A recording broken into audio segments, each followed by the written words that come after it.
Подопечные Республиканской федерации спортивной борьбы Вероника Чумякова и Анастасия Яковлева завоевали бронзовые медали чемпионата России. По возвращению домой со спортсменками и наставником пообщался наш спортивный корреспондент Вячеслав Ильин.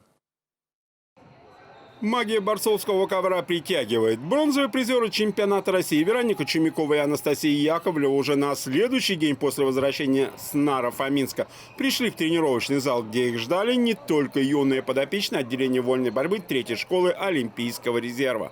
Поздравить воспитанниц заслуженного тренера Чувашии Ольги Смирновой специально приехали вице-президент Федерации спортивной борьбы Чувашии Иван Григорьев и член исполкома профильной городской федерации Сергей Убасев. Специалистам было о чем поговорить и что обсудить. Мы же, пользуясь возможностью, попросили спортсменок дать анализ своим выступлениям. Олимпийский цикл прошел, впереди у нас новый через 2 года, и я надеюсь, что в следующем году мы возьмем свое. Это не первая моя бронза на чемпионате России. В 2020 году в городе Казань также я выиграла 3-е место. И сейчас результат повторился, но я надеюсь, что в скором будущем мы выиграем 1-е место. Призеры чемпионата России не обошли вниманием и молодую смену, делающие первые шаги в борьбе. Не обошлось и без секретов, главный из которых – внимать наставлениям тренера.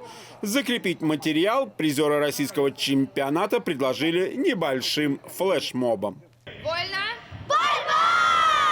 Руководствуюсь подготовкой спортсменов на то, как сама тренировалась, по своей системе. И поэтому я продолжаю по нему тренировать своих спортсменов. И думаю, что у нас результат есть, он и был, и есть, и будет.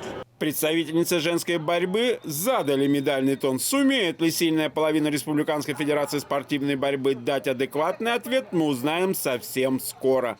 23 июня в столице Тулы стартует чемпионат России по вольной борьбе среди мужчин. Вячеслав Ильин, Вести, Чувашия.